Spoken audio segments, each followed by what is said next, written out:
In case you hadn't heard, there's another Batman movie coming out in about 4 weeks from now, give or take. It's a big event, the official end of Christopher Nolan's for better or for worse genre-redefining superhero franchise in which Batman will face his long-awaited confrontation with his ultimate nemesis. An in-name-only version of a crappy 90s villain who wasn't especially interesting to begin with. Nah, I'm just fooling, it's probably still gonna be pretty awesome, and one of, if not the biggest movie of the summer.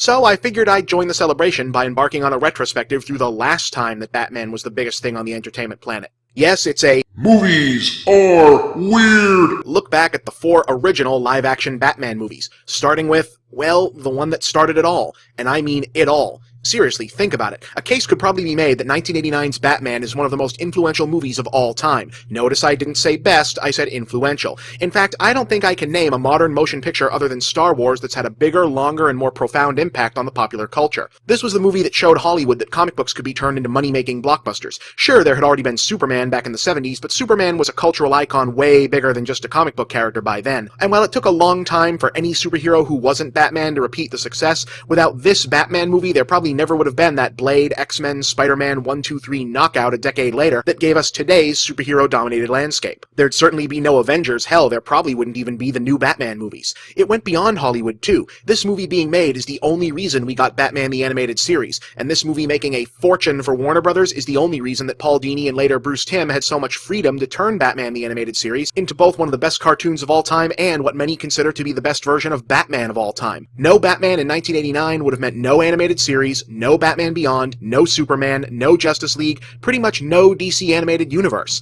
And let's not ignore that this was also the movie that turned Tim Burton from an offbeat Hollywood curiosity into a sought-after blockbuster auteur practically overnight. While Burton is certainly not as untouchable today as he may have seemed for a while there, his rise to prominence thanks to Batman set the stage for other quirky, uniquely visionary directors to get their shots at big studio blockbusters, to say nothing of giving Burton himself the industry clout to get passion projects like Ed Wood and The Nightmare Before Christmas produced. No Batman, no Jack Skellington. Its impact even circled back around to the comics, which had already been experiencing a creative renaissance in the mid to late 80s, but exploded back into the mainstream popular culture in the wake of Batman becoming the biggest thing on the planet. It wasn't the sole or even the main driving force, but the much ballyhooed boom and bust comics experienced in the 90s was very much tied into the success of Burton's Batman. What I'm getting at is the sheer amount of stuff currently dominating the worldwide pop culture landscape that directly or indirectly ties back to this one movie is frankly awe-inspiring.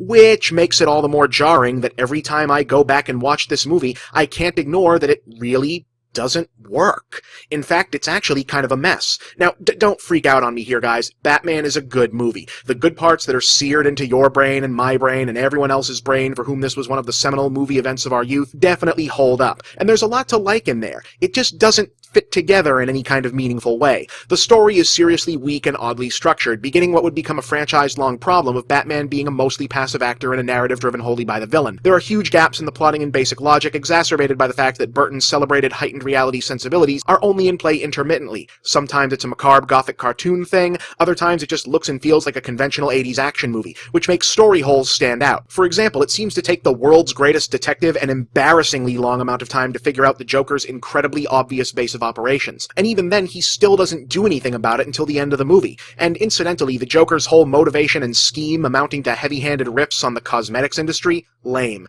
Joker being the guy who killed Batman's parents? Really lame. There's also the irksome technical stuff. This was the beginning of the boring black rubber armor trend that superhero movies are only now finally getting unstuck from. And while Jack Nicholson's Joker is fun, it also kicked off the tradition of having bad guys played by stunt-cast famous people hamming it up. On the other hand, man, but the Batwing was awesome, right? Like I said, this is not a bad movie, but I do think that the fondness which I and a lot of others tend to associate with it has more to do with the cultural reshaping tidal wave that came after it than the movie itself. No one had ever seen a superhero movie that looked, felt, or sounded like this before, and it changed the entire genre movie landscape. Batman was a groundbreaking movie, but it was also deeply flawed down to the roots of its conception. And next week, we'll see what happens once those flaws started to get even more apparent.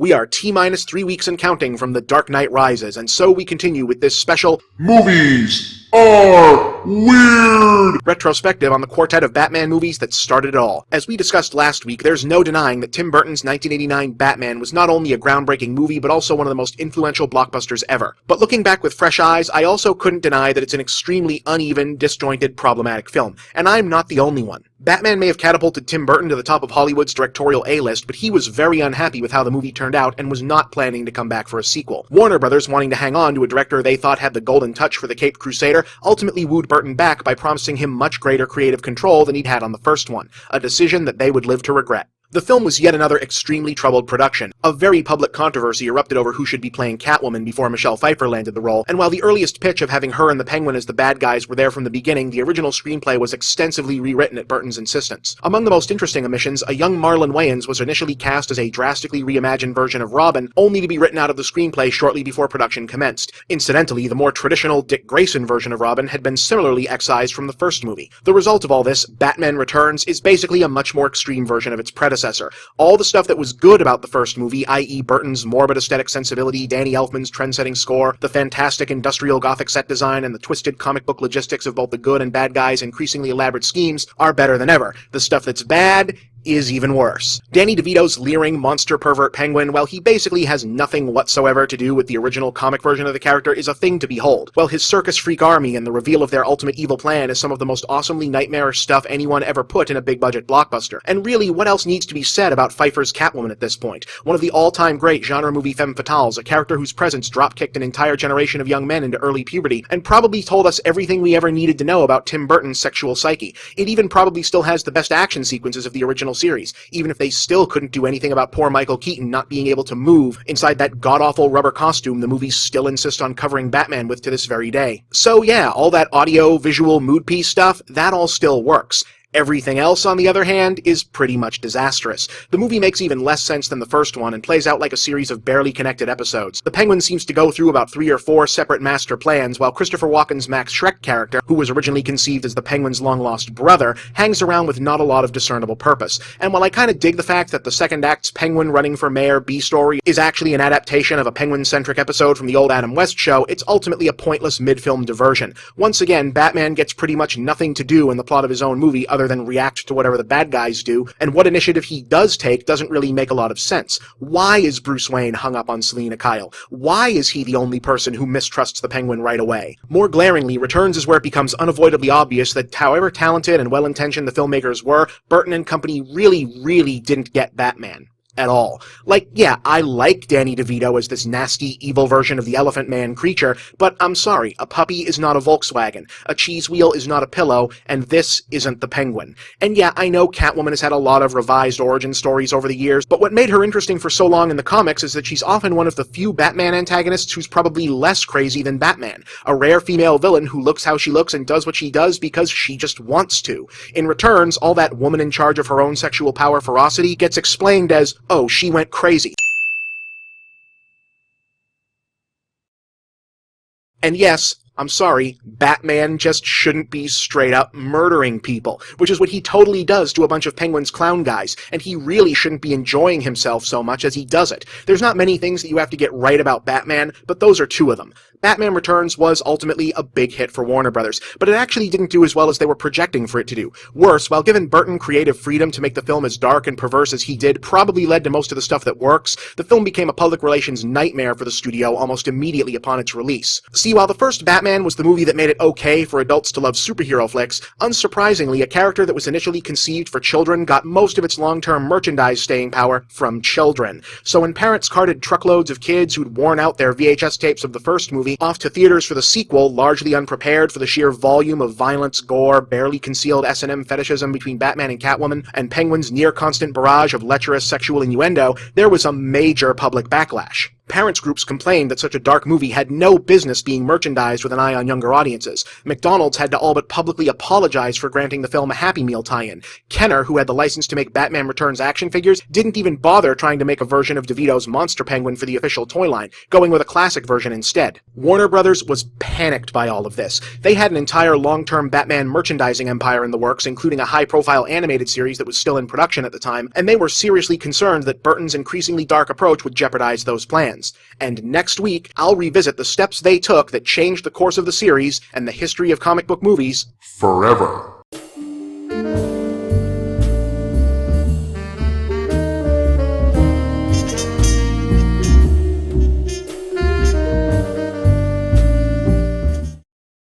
Movies are weird! The public backlash against Batman Returns in 1992 was so pronounced that even though the film was a monster hit, Warner Brothers was convinced they'd actually lost out on potential profits. Whether or not that was true, the decision was made to take the series in a more family-friendly direction in the inevitable third installment. Tim Burton, who at this point was moving on career-wise anyway, transitioned to a producer role, though he did sign off on the selection of a new director to take over the series. Joel Schumacher, a quixotic journeyman filmmaker who'd worked in multiple genres in the industry from the late 70s onward, and was just coming off massive success with the John Grisham adaptations The Client and A Time to Kill. Unlike Burton, Schumacher actually was a fan of Batman and comics beforehand. His initial pitch to Warner Brothers was actually to do a prequel based on Batman Year One. He didn't get his wish, but enthusiastically embraced his task of lightening up the series with a sequel instead, requesting an entirely new vision of Gotham City that was less gothic and more comic book inspired, with retro-futuristic architecture and a neon color scheme. With a new approach came new actors, with only Michael Gough's Alfred and Pat Hingle's Commissioner Gordon returning. Incidentally, you ever notice that Commissioner Gordon, who might be the second or third most important supporting character in all of the Batman mythos, has basically nothing to do in any of these movies? Michael Keaton declined to return as Batman, and after considering a laundry list of replacements, they settled on Val Kilmer. Jim Carrey was tapped for the Riddler, while Tommy Lee Jones became Two-Face, even though Billy D. Williams had played Harvey Dent in the first movie specifically because he wanted to be Two-Face in the sequel. And after 3 movies worth of trying, the series finally found room for a Robin in the form of Chris O'Donnell. By this point, Batman was Warner Brothers' ultimate cash cow juggernaut franchise, with the comic book industry in the midst of a colossal market bubble and a mega-popular animated series dominating the ratings and racking up accolades on kids' TV. More so than either previous film, Batman Forever, now there's an optimistic title if I ever heard one, was less about story or even iconography than it was about brand management. And it shows. The big glaring problem is the casting, specifically of the villains. Yes, having Jack Nicholson, famous for playing high-energy psychopaths as the Joker, started the franchise's fixation on stunt-casting megastars in the bad guy roles, but Forever is where the cynical, publicity-driven side of it became blatant. Tommy Lee Jones is kind of fun as Two-Face, but they completely miss the point of the character, and it's hard to see any reason that he's here other than the fact that he was the most sought-after character actor on the planet after The Fugitive. Jim Carrey at least had a well-honed comic persona that was reminiscent of Frank Gorshin as the most well-known version of the Riddler from the 60s TV show, but much like Jones, you can tell he's mostly here because he'd just become a box-office superstar and Warner Brothers wanted all the big-name talent they could score. At a narrative level, the movie is actually trying to do something pretty interesting, actually grow Batman as a character. In the story, both of Bruce Wayne's identities end up falling for a woman who happens to be a therapist, and she encourages Bruce to work through enough of his issues that he actually wants to stop being Batman for a while. Obviously, that doesn't last since there's 2 supervillains to battle, but the film makes it spectacularly clear that he's a changed man all the same. Just watch. You see, I'm both Bruce Wayne and Batman. Not because I have to be. Now, because I choose to be. Okay, wooden dialogue is wooden, but think about how huge that is. Bruce Wayne has finally grown the up. He's moved on psychologically from needing to be Batman so he can beat up muggers to feel better about his parents, and now he's choosing to be Batman because as Batman, he can still do good in the world. This is the most post-origin character development that Batman has ever had in a movie, and it effectively ties in with the development of the series. Just as the movies have become less dreary and psychotic, so has Batman. Conceptually, it's the perfect way to set the series up to continue, well, forever, which is clearly what the producers wanted. Now, there's no longer any need to keep dwelling on Batman's obsessive psychopathy and tying every plot and character back to that. Now he can just go out and be Batman because that's what he does. In any case, the film was exactly the money-making smash that Warner Brothers had wanted it to be, though many fans cried foul at the dramatic changes to the style and tone from the Burton movies. And in some circles, Schumacher's name became synonymous with having destroyed the Batman movies. Looking back on it, I'm sorry, no, I don't think he did. The real problems Batman Forever has are exactly the same problems that the previous films did. Too much emphasis on the stunt-cast bad guys, yet another bloated, poorly structured screenplay, a cavalier disregard for the source material, a supposed main character whose behavior oscillates between boring and nonsensical, and an overall approach that ignores substance in favor of style. In fact, style is the only thing that truly separates Batman Forever from its predecessors. Instead of an awkward, unfocused action movie playing out in Tim Burton's fetishism for the grim and gothic, it's an awkward, unfocused action movie playing out in Schumacher's fetishism for colorful camp. You might prefer Burton's style, but aesthetic preference isn't the same thing as objectively better. But there's also the elephant in the room, the one very hard to ignore element in all of this that does in fact make Schumacher and his perspective fundamentally different from Burton's, and seems to make his take on Batman not only different from its predecessors, but different from the vast majority of mainstream Hollywood action movies, period. And I happen to think it contributes to an uncomfortable, darker undercurrent in the ongoing hatred of his Batman movies in some corners of fandom. Oh yeah, we're going there, next time.